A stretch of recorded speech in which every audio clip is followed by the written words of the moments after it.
Bonjour et bienvenue sur la chaîne d'Ahmed Mohammadine. Cette nouvelle vidéo va être consacrée au traitement comptable des effets de commerce. Je dis bien le traitement comptable et non pas le traitement juridique. Le traitement juridique relève des droits commerciaux. On appelle effets de commerce les documents juridiques créés à l'occasion des règlements de crédit. Ils permettent de garantir les paiements. Donc lorsque le règlement est effectué à crédit, le fournisseur peut exiger de son client de lui remettre un document qui garantit son paiement. Ce document s'appelle effet de commerce. Les effets de commerce les plus utilisés sont la lettre de change et le billet à ordre. La lettre de change, on la traite. Il s'agit d'un document par lequel une personne tireur donne l'ordre à une autre personne tirée de payer une somme déterminée à une date fixée, échéance, à une troisième personne bénéficiaire qui peut être le tireur lui-même. Comptablement, ça veut dire que ce document est établi par le fournisseur, tireur, et qui donne l'ordre à une autre personne qui est le client, tiré, de payer une somme déterminée à une échéance, à une autre personne appelée bénéficiaire, qui est en général le fournisseur lui-même. Donc la lettre de change est établie par le fournisseur. Elle est adressée au client pour acceptation. Une fois que le client signe la lettre de change, elle est acceptée.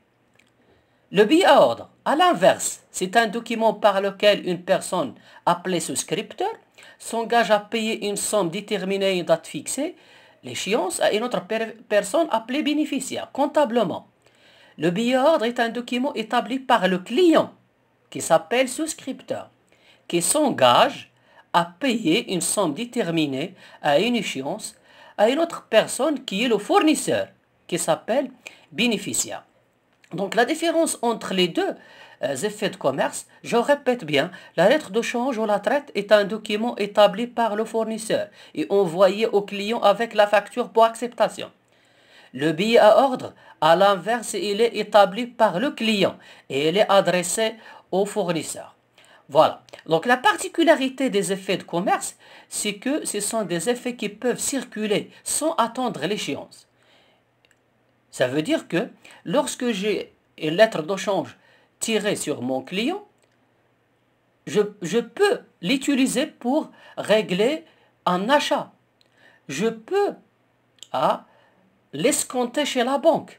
Sans attendre l'échéance, je peux avoir mon argent ou bien une partie de mon argent. Donc on va essayer de se focaliser sur les opérations, sur les effets de commerce et la création des effets de commerce.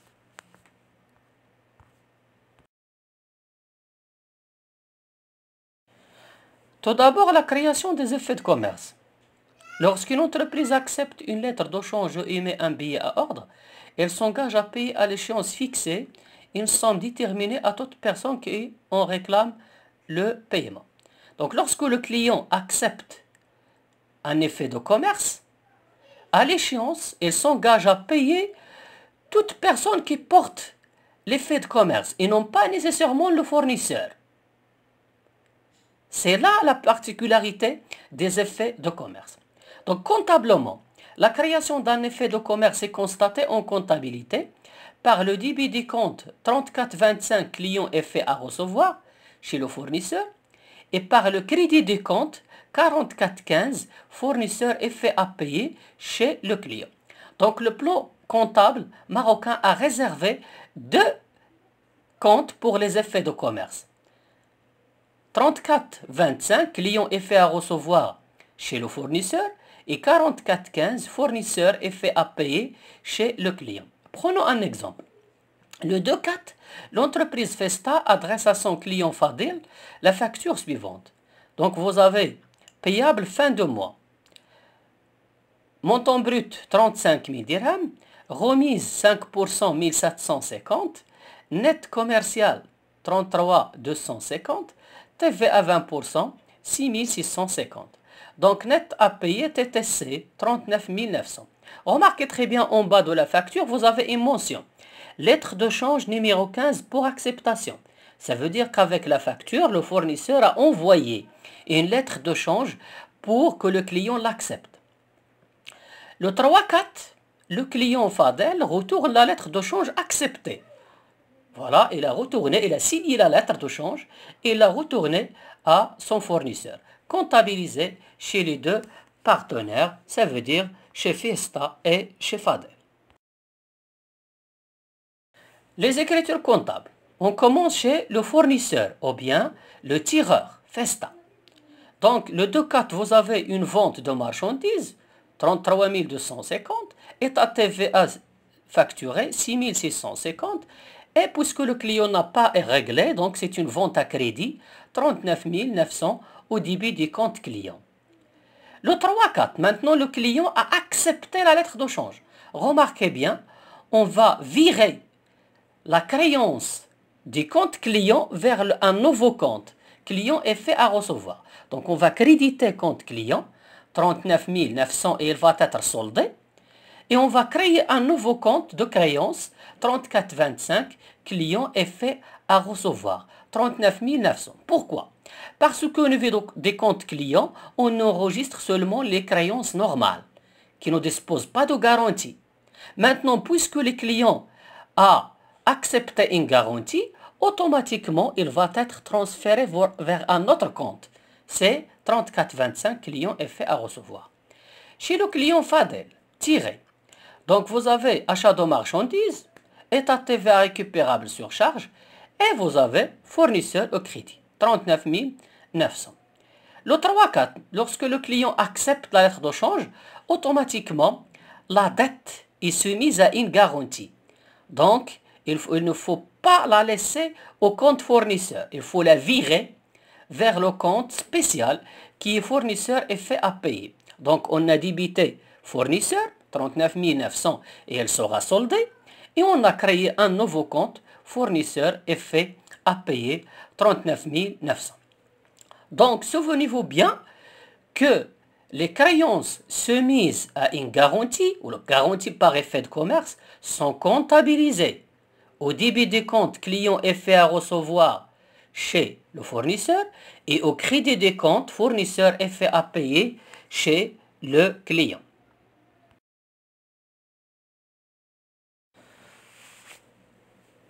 Passons aux opérations sur les effets de commerce.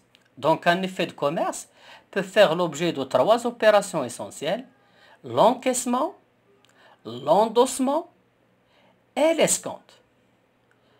Donc, 3 opérations peuvent être effectuées sur un effet de commerce, une lettre de change ou bien un billet ordre: l'encaissement, l'endossement et l'escompte. On commence par l'encaissement d'un effet de commerce.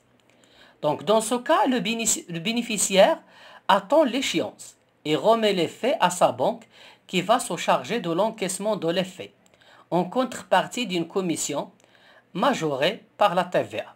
Donc, le fournisseur ou le bénéficiaire va attendre l'échéance. Il n'a pas besoin d'argent, il attend l'échéance. Lorsque l'échéance arrive, il passe la lettre de change ou le billet ordre à sa banque. C'est en général la banque qui se charge du recouvrement des créances.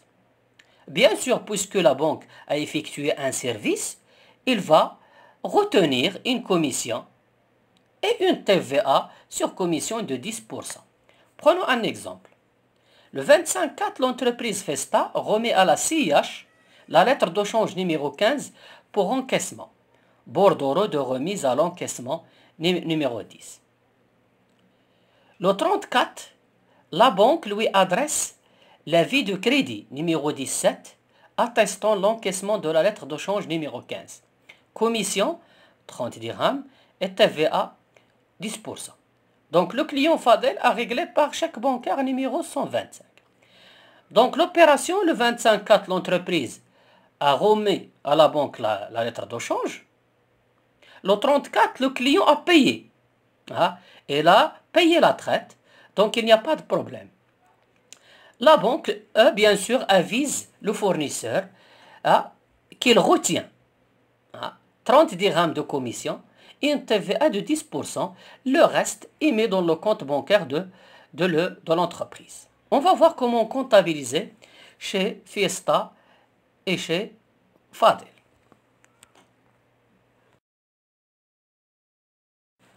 Les écritures comptables. Chez le fournisseur, Festa ou bien le tireur.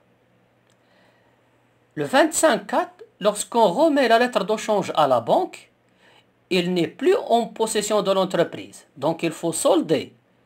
43,25, client est fait à recevoir. Il faut le mettre au crédit. 39 900. Et créer un compte d'attente. 51,13, effet à encaisser ou à l'encaissement. 39 900. Le 34, lorsque le client va régler, la banque va adresser l'avis de crédit numéro 17. Donc dans ce cas, il faut solder le compte qu'on a créé, effet à encaisser ou à l'encaissement, puisque la lettre de change a été encaissée. Donc on va le mettre au crédit. Tout à l'heure, il est mis au débit, 39 900. Et on va constater au débit un service bancaire, c'est la commission, 30 dirhams, une TVA sur commission, 30 fois 10%, c'est 3, et le reste va être mis au compte bancaire, donc 39 867 au niveau des comptes 51-41 banques. Donc 39 900 moins 3 moins 30, ça donnera 39 867. Chez le client Fadel ou bien le tiré, le client Fadel n'est pas concerné par l'opération de remise à l'escompte.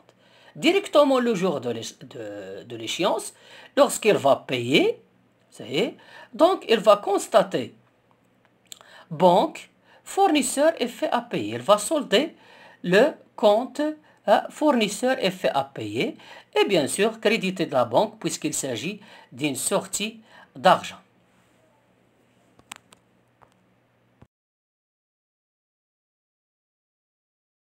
La deuxième opération qui concerne les effets de commerce, c'est l'endossement. L'endossement d'un effet de commerce. L'endossement est une opération par laquelle le bénéficiaire utilise l'effet de commerce pour régler une créance envers un tiers. Donc ici, on va utiliser l'effet de commerce pour régler notre fournisseur. Donc on aura un nouveau bénéficiaire. Il s'appelle endossement tout simplement parce qu'au dos de l'effet, on met le nom du nouveau bénéficiaire.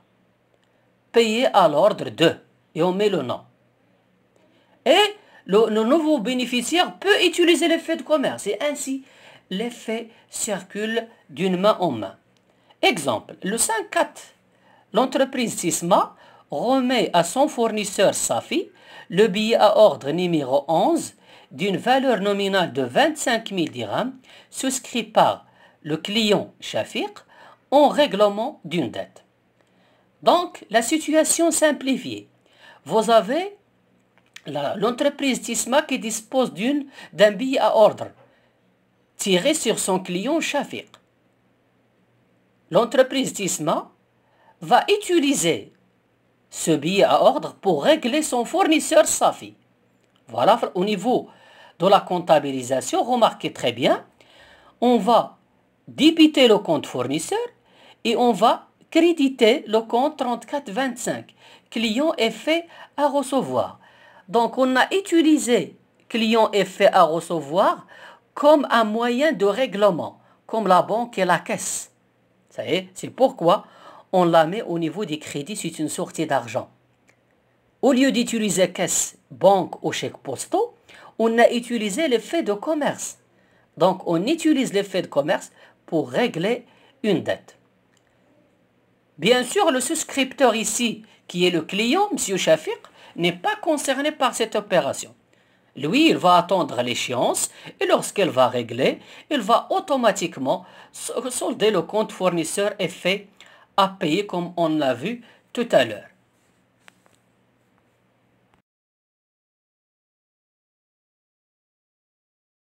La dernière opération qui peut être réalisée sur un effet de commerce, c'est l'escompte. Bien sûr, l'opération d'escompte commercial, on l'a déjà traitée au niveau des mathématiques financières. Donc l'escompte consiste à négocier l'effet de commerce à la banque avant l'échéance pour couvrir un besoin de liquidité. Dans ce cas, la banque prélève des agios TTC. Donc la situation est simple. Je dispose d'un effet de commerce, j'ai besoin d'argent avant l'échéance. Bien sûr, je demande à ma banque de m'accorder un crédit sur garantie de l'effet de commerce. Elle va prendre en garantie l'effet de commerce. Bien sûr, la banque, puisqu'elle va vous accorder un crédit, il va essayer de prélever des montants appelés agios. Donc, on va voir la composition des agios. Donc, le 8.4, exemple. Le 8.4, l'entreprise Torifa remet pour escompte à la Banque Populaire la lettre de change numéro 18. Valeur nominale 50 000. Échéance dans 45 jours. Tiré sur son client Kamli. Sous les conditions suivantes. Vous avez le taux d'escompte de %, l'ensemble des commissions 30 dirhams et la TVA 10%. Bordereau d'escompte numéro 21. Donc calculez le montant de l'escompte, des agios hors taxes, des agios TTC, de la valeur actuelle de l'effet et passez les écritures au journal de l'entreprise Torifa. La première question, les calculs. On va commencer par l'escompte. Donc l'escompte, c'est la valeur nominale fois le taux fois le nombre de jours sur 36 000. 50 000 fois 2 fois 45 sur 36 000, ça donnera 125 dirhams. Les agios, c'est l'escompte plus les commissions. Les commissions sont fixées par la banque, ils sont de plusieurs types, qui peuvent être une commission d'endos, une commission de manipulation ou une commission d'acceptation, etc. Donc, 125 plus 30, ça donnera 155. Les agios TTC, on prend l'agio hors taxe plus la TVA. Donc, 155 plus 155 fois 10 sur 100. Ça donnera 155, la TVA c'est 15,5. Le total c'est 170,5. Maintenant la valeur actuelle, ça veut dire le montant des crédits qui va être accordé par la banque à l'entreprise. On prend la valeur nominale moins les agios TTC. Donc 50 000 moins 170,5, ça donnera 49 829,5 dirhams. Les écritures comptables. Donc, remarquez bien, ici, on considère que l'entreprise a bénéficié d'un crédit, donc 55-20, crédit d'escompte, 50 000 dirhams. Il faut le créditer parce que c'est un compte de trésorerie passif. En contrepartie, comme l'opération d'encaissement, on va déduire les commissions, 30, l'escompte qui est l'intérêt des emprunts et dettes, 125, et la TVA récupérable sur charge, 15,5.